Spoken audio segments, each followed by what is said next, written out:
Hey guys, so today I wanted to share a few thoughts on the intersection of how we work with our energy, our purpose, and intentionality. So this is going to be a video especially for people who are, you don't exactly feel stuck right now, but you're kind of on a plateau or you feel you've lost momentum with some kind of like creative project or pursuit or whatever it is that you're kind of like baseline working on right now. And so, what this means is that you're basically on an upward spiral, but you've kind of reached a type of energetic plateau, or, maybe some kind of like energetic level of fatigue. So, we're going to talk about four things that I think can help alleviate that and what you want to do instead of trying to usually we kind of like even subconsciously we think about like how we project our energy outward or forward, or we use a type of like implicit kind of directionality with what we're doing, right? We have to think in advance, and so we're calling on cognitive schemas where we're kind of literally like sending our energy in a certain direction, like ahead of us, and we see kind of our temporality unfolding ahead of us. And a lot of that is very natural, right? And I don't think that we're meant to try to totally avoid those schemas. I think it's enough to just be aware of them and how we work with them. And there's also something a little bit neurobiological with this too, because literally the part of our brain that does this type of work is like literally our forehead, right? It's like in front of us, literally. Our vision is actually at the back of our brain. And so I think that that definitely plays a role in how we kind of like imagine things unfolding ahead of us, as it were. And so we kind of like direct our energy in that direction. Like when we think about taking action, it's like a forward action, right? We talk about forward momentum. These are all the cognitive metaphors of our human heritage that come into our language and kind of shape the ways in which we perceive our energy and use our energy and develop intentions for how we shape our energy, basically, and what we're going to do with it, how we invest it. So that's also going to be a topic that I mention, this topic of energetic investment. And I've realized that the word or the concept of investment could have other types of connotations that actually I don't mean here at all. So when I talk about investment, that is not like a transaction. It's not like the financial kind where you're like putting something in and you're hoping you're going to get something extra out, basically, which is what financial investment means. This type of investment is like spiritual. It's a lot deeper. It's energetic. And I'm going to go into more details on the ways in which I mean that when I talk about that. So, a lot of the time when we're on our creative path, our growth path, and we're in the middle of one of our upward spirals, and we've started the thing, we've started the project, we've taken all the first steps, we've picked all the low hanging fruit, as it were, we've got good results, and then you may feel like stalled out, as I said, or it may be a kind of natural fatigue. So, not like a misaligned type of burnout where you're questioning, maybe in a deep sense, like if this is even like the wrong path, because there's like a whole chunk of yourself that you haven't really like integrated yet, maybe that is still calling for your attention. But this is when you're already on, this is part of your path. You're on, as I said, a kind of upward spiral. And then, you realize you need to like draw on other resources somehow. You've, as I said, picked all the low hanging fruit. And now you're wondering, so what's my next step? Like, how do I keep going? And what you're doing in this kind of phase is this is a moment where you're being called into a higher level of functioning. And I worked with a mentor many, many, many years back who this is like one of the first conversations we had actually. And I was like really young at the time. And I remember asking myself, like, well, what would that really mean? Like, how do you move to a higher level of functioning? And at the time, of course, the way I saw this person, they were already on like, a very high level of functioning. So I was just wondering like what would it mean to be even higher than that, like because this person's already very successful and ostensibly, has all the things that you need and is meeting all your needs and you're fulfilled. And so what would it mean to move to a higher level of functioning, right?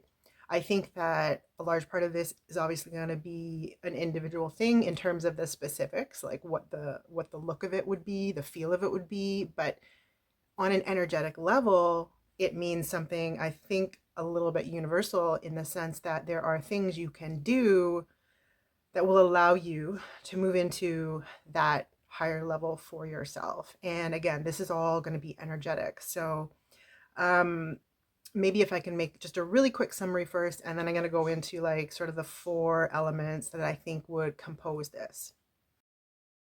So, as I mentioned, we tend to think about the investment of our energy in this kind of like forward motion type of sense. We imagine momentum kind of in this like forward direction that moves out ahead of us.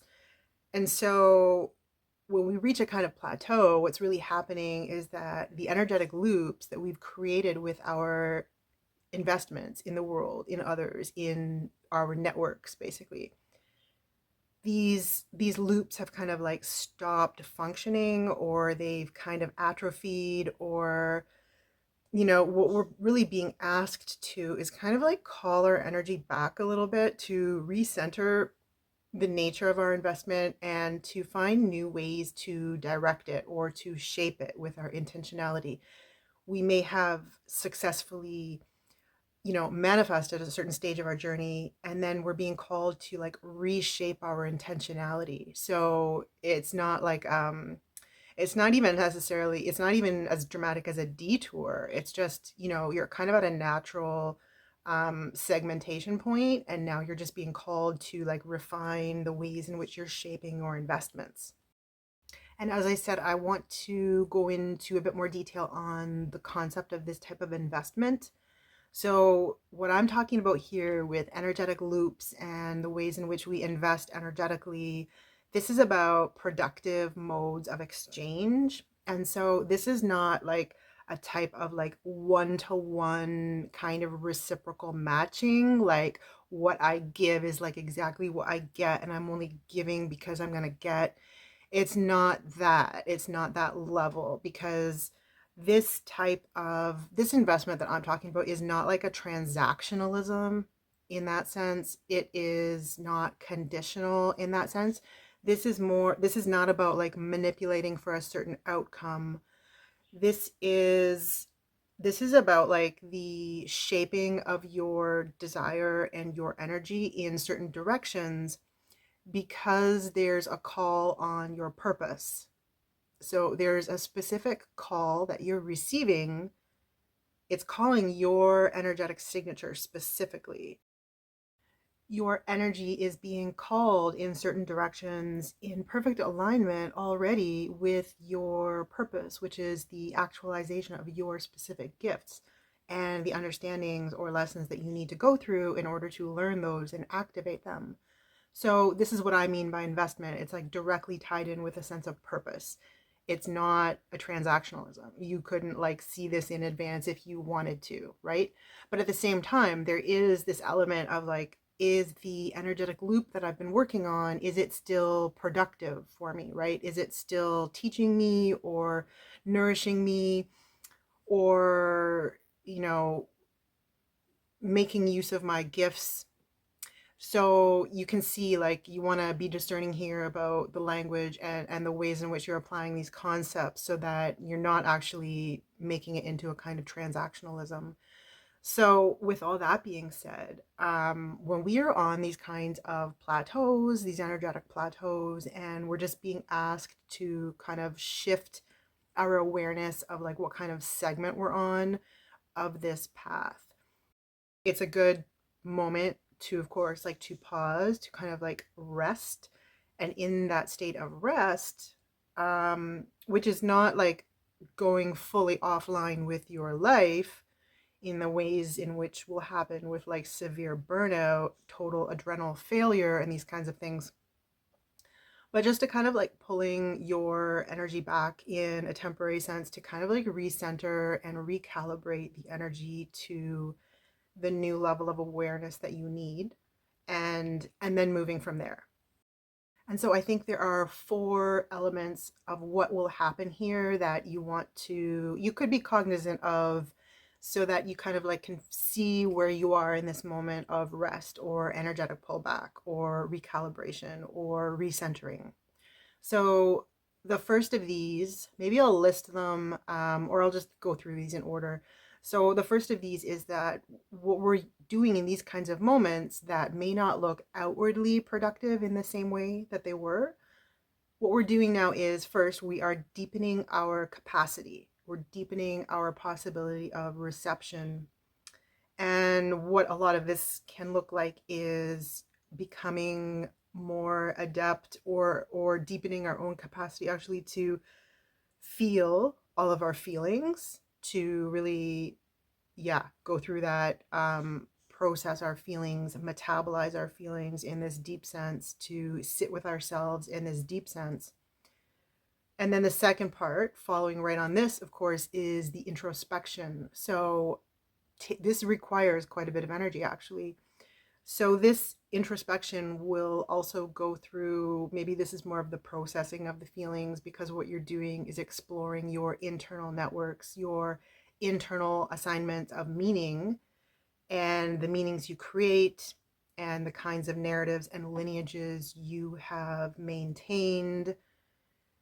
And so everything else that you already know goes into this phase of introspection, and again, which takes a lot of energy. So it makes sense that we're pulling our energy back from specific lines of investment to kind of go back to the center and deepen our introspection here. The third piece would be, the more we can do that, the deeper we can get with that, we are strengthening our ability now to, like, I'll just call it, to self source. I think I just coined that. I don't think I've read that. Maybe self-resourcing, but to self-source, right? Because we are our own, source for source, right? We each have a direct connection with universal source and universal source energy, which, our particular soul line and personality shapes into a specific form with specific gifts and interests and intentions. So strengthening our ability to self-source here. And this also builds on the first two pieces, because what I think we're ultimately doing here, like after we move through our self-compassion and our self-witnessing, is at this core level, we're really like healing our own relationship with love.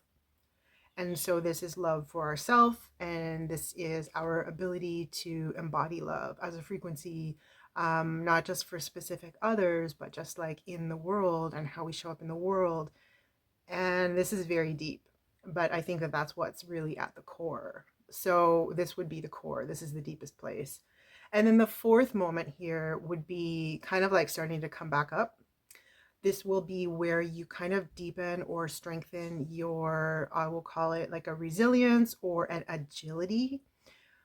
This is like the ability to move and redirect and reshape your own lines of energetic investment for when you do make these again, to create new types of energetic loops with the world.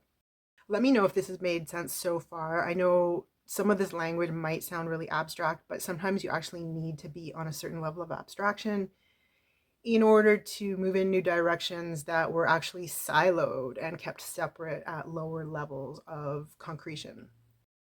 It's when we return to this core of our own relationship with love, which is our own relationship with our own source, that's when we get in touch with new intentions and new levels of intention that then shape the ways in which we do want to make our energetic investments. Which is what? That's just literally embodiment. It's literally like how we move through the world, how we interact with the world, how we love the world, really, which is the emanation of source love.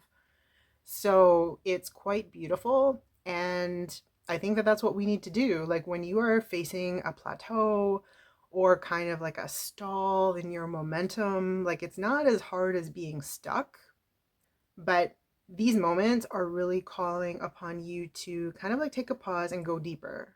So if you feel like you have kind of slowed down or stalled with getting, receiving kind of like the productive exchange from your efforts and investments, that's when you're being called to go deeper, because there's a new level of awareness and intentionality that you are now able to move from. So I hope this has given some insight on this process. Do let me know your questions or reactions in the comments, and I can build on any aspect of this if you think that's going to be useful. Again, this is for a lot of people who are already on your creative path. Like, it's not a question of like, am I even in the right ballpark? You are, but you're having a kind of like energetic plateau basically. So this is what you want to do when you're experiencing those.